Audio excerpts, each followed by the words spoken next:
Parish President's remarks and report. Mr. Jewell. Thank you, Chairman. We'll go over to updates on projects first.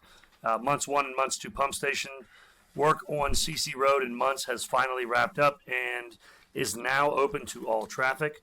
Discharge pipes were successfully installed beneath CC Road for the construction of the Montz 1 pump station. These pipes will carry stormwater away from the pump station, helping to away from the watershed and helping to move water more efficiently during heavy rainfall and improving the area's long-term drainage capacity. Montz 1 construction is expected to be finished in November of 2026. At Montz number 2, the concrete foundation, permanent sheet pile frontal walls, wing walls, and crown bridge piping supports have been installed, and 50% of the discharge piping has been completed. Montz 2 is on track for an estimated completion in January of 2027. Together, the Montz 1 and Montz 2 pump station construction projects represent a $32 million investment in the St. Charles Parish drainage infrastructure in Montz. Murray Hill and Destrehan Drive improvements. Progress is being made on Murray Hill and Destrehan Drive drainage improvements, adjusting the catch basin tops and pouring concrete curbs. Upcoming work includes constructing concrete sidewalks and driveways. I did get a question about sidewalks from a resident. If there were no sidewalks there, we are not constructing sidewalks, only replacing sidewalks that were either damaged or had to be removed for the project. But they'll also be installing head walls at the outfalls, reinstalling mailboxes, and constructing a concrete trench drain at Eve Street, and then completing with an asphalt mill and overlay, as well as final seeding and fertilization in areas along the servitude.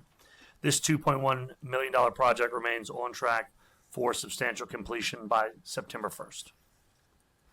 Ormond CN Railway Jack and Bore update. For the $10.5 million CN Jack and Bore project, crews have recently completed installation of the sheet piles for Site 1 receiving pit, the Site 2 receiving pit, and the Site 2 jacking pit. Crews have also completed drainage maintenance and other supporting site work to prepare for the next phase of construction. Based on the latest progress meeting, the first bore is anticipated to begin during the 4th week of August. In accordance with CN Railroad requirements, once boring operations begin, they must continue uninterrupted until the receiving pit is reached. Each 54-inch bore is expected to take approximately 24 continuous hours to complete, requiring crews to work around the clock until operation is finished. Going over to the Desalmans boat launch, construction continues at the Desalmans boat launch. This is a $4.99 million investment supported in part by the NRDA and Restore Act direct component funding. And crews have completed the concrete pours and construction of the dock is now underway. Remaining work includes installation of site lighting, completion of the restroom facility, landscaping, and delineation of parking spaces using railroad ties before the project is complete. I do want to mention the future completed phase of the project in a later phase will be to have an asphalt parking lot, but because the site has to continue to preload or settle, we did not want to be jump the gun on that, and we're going to wait until that is settled completely and that we have geotech that supports us putting the final asphalt finishes on that parking lot. Ormond Drainage Center repairs. At the Ormond Drainage Center project, Phase 1 is nearing completion. This phase includes replacing culverts beneath the section of roadway that previously collapsed. A bypass pumping system has been installed and pending completion of the current water line offset. Crews are anticipated to begin the next phase of work, which is closer to airline, by the end of August. Primrose Canal Phase 1B improvements.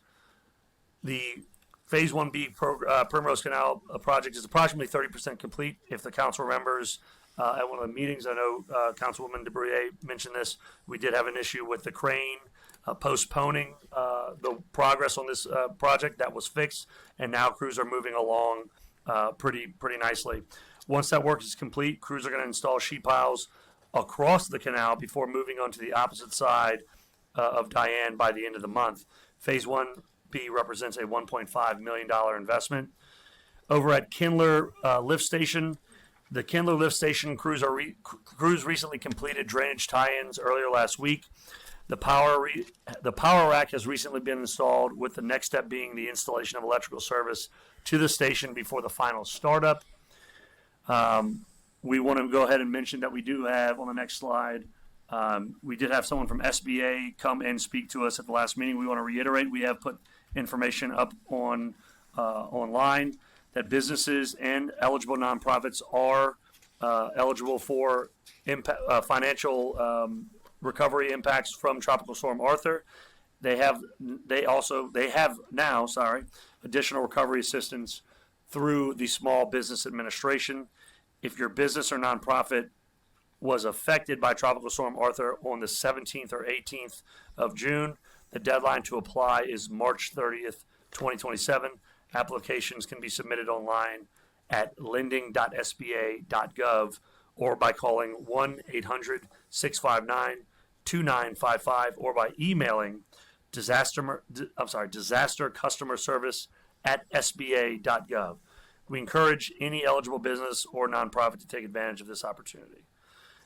We have animal shelter adoption flights. Earlier this week, our animal shelter team traveled to the Lakefront Airport, and after being invited by Greater Goods Charity to speak with NBC in recognition of Clear the Shelters Month.